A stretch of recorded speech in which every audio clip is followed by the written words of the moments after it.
Hi, in this video I'm going to show you how to install GCam 9.6 on your Redmi Note 10S.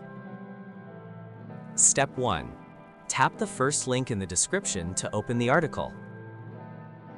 Step 2. Scroll to the download section and download the GCam APK file.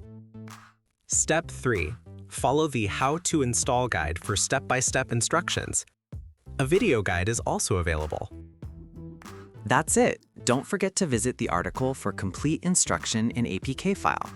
Lastly, here's some GCam versus stock camera app comparison.